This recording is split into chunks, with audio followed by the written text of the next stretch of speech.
J'ai 18 ans et à 16 ans, j'étais dans les couloirs du lycée. La première rencontre que j'ai faite avec des camarades et que je leur ai dit que j'étais juif, ils m'ont tout de suite regardé en me demandant Israël-Palestine. C'était leur seule réponse. Et à partir de ça, ils ne voulaient plus me parler. Pourquoi? En fait, aujourd'hui, il y a une ambiguïté sur le terme antisémitisme, antisionisme. Mais dans l'acte, quand on le ressent, c'est la même chose. C'est la même chose. En fait, dans le ressenti, quand on dit qu'on est juif directement, on est affilié à Israël. Directement, on est affilié à cette question du sionisme ou tout ce qui touche ça. Et dans le ressenti, c'est exactement pareil. Ah ouais, je m'appelle Neger, je suis gilet jaune. Moi, je suis plus venu pour dire que l'antisémitisme, c'est dit aussi. On est tous des êtres humains, on a tous le même sang qui coule dans les veines. Et on est des humains, c'est tout. L'antisémitisme, ça, c'est des gens qui... Ceux qui pensent ça, c'est des gens... on ne connaît pas ces gens-là, nous, ici en France. Puisqu'on a grandi avec quoi? Avec des Kabyles, des Maghrébins, des Marocains, des Tunisiens, des Français. Ça ne nous intéresse pas. Ce qu'on veut, c'est plus de pouvoir d'achat, avoir un travail digne et être respecté. Voilà. C'est tout. Ensemble. Non à l'antisémitisme, non à la haine. Je m'appelle Abdel Malik et je me tiens devant vous en tant que citoyen, patriote français et européen, en tant qu'homme noir, alsacien et musulman. Pour nous dire qu'un défi historique est lancé à notre peuple, celui de briser définitivement les cercles vicieux de la haine, de la violence et de l'ignorance.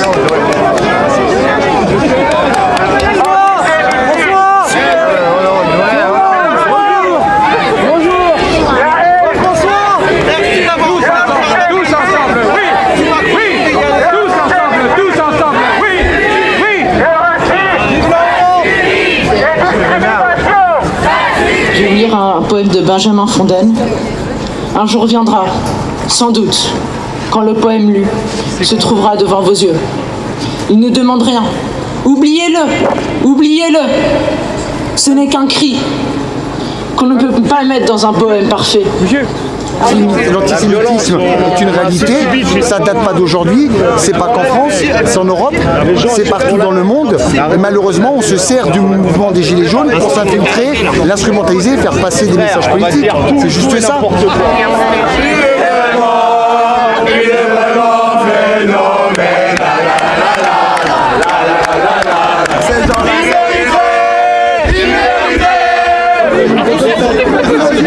Excellent, merci beaucoup. Merci à vous. Et merci d'être venu. C'était le seul à porter un gilet jaune à Ah, c'est gentil. Ne poussez pas s'il vous plaît. Ne poussez pas s'il vous plaît. Ça va? Attends, il y a un homme. Oui, bien sûr. Attends, je suis tenu. Attends, tu l'as raté. J'ai bougé la... Vous avez porté une gilet jaune à la sortie. Bon, parce que je l'avais, alors je me suis dit que je vais le mettre.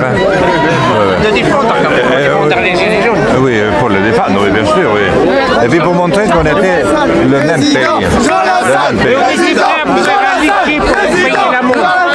On était prêts à cotiser pour vous pour payer Ah, l'amour. c'est gentil, merci. On était prêts à payer. Mais il y en a qui l'ont fait, hein. Et tant qu'on aura une Europe, je dis bien une Europe divisée entre d'un côté les nationalistes et les populismes et de l'autre les progressismes, on ne s'en sortira pas.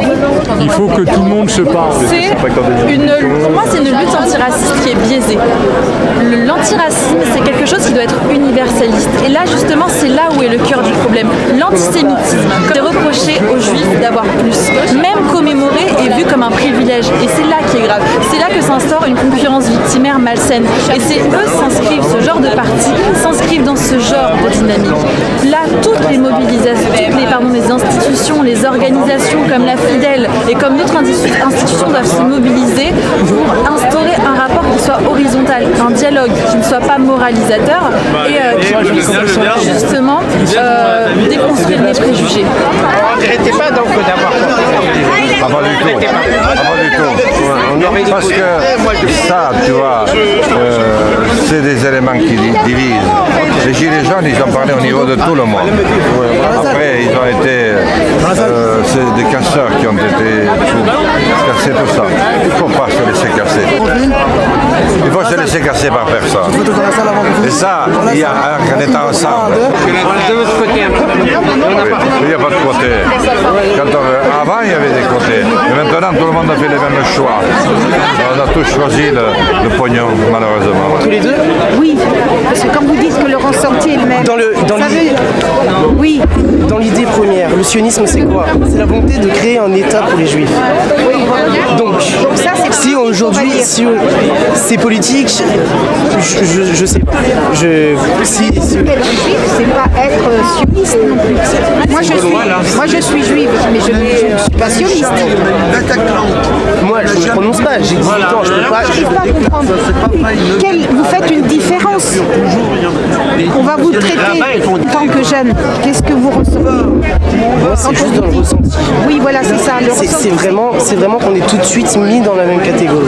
Voilà, et que ça soit. Vous faites quand même une différence entre les deux.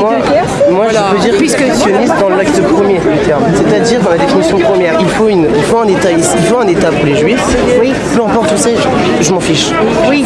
Il faut un État pour les Juifs. Et quand on dit antisionisme et qu'on se base sur la première définition du sionisme, c'est nier l'existence d'un État pour les Juifs. D'accord. Aux enfants de la patrie, le jour de gloire est arrivé. Contre nous de la tyrannie. Les gens qui ont insulté Finkielkraut. Il y a plein de policiers. Pourquoi aucun policier ne fait rien? C'est pas normal. On va lui nationaliser tout l'argent, on fait une ZAD à Paris et on fait communisme. Soyons respectueux, soyons à notre image. Calmez-vous là. Le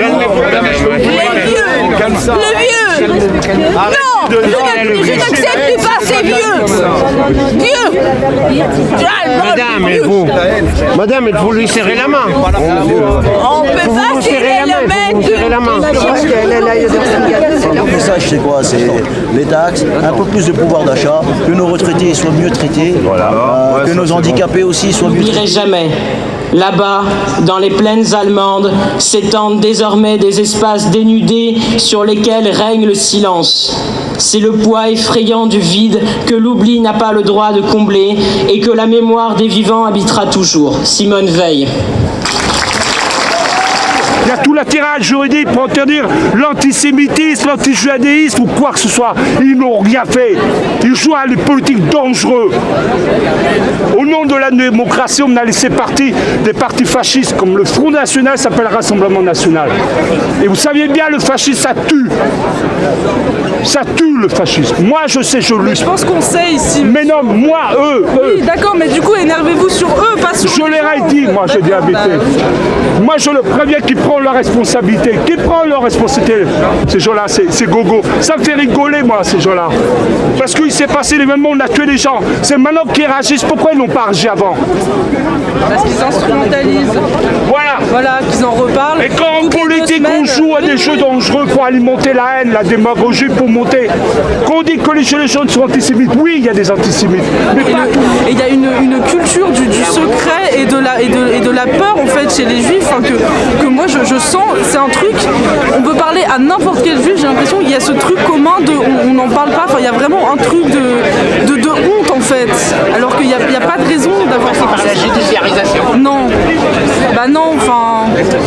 non, parce que l'antisémitisme, il est partout de façon très... Enfin, il y a les agressions, les trucs très visibles, et il y a les choses très subtiles, et c'est pas une loi qui va faire que les gens vont être moins ignorants et vont arrêter de perpétuer des clichés et de dire des choses extrêmement antisémites qui ont un fondement historique immonde, en fait, mais de façon totalement banalisée, comme si c'était une blague, comme si c'était rien. Et il y a cette idée que les juifs sont privilégiés, alors que oui, il y a des privilèges par rapport à d'autres minorités, mais déjà c'est pas le cas de tous les juifs, en fait, ça dépend, parce que moi par exemple, les gens ne voient pas que je suis juive, mais il y a plein de gens qui ne sont pas perçus comme blancs, qui sont tout de suite perçus comme juifs.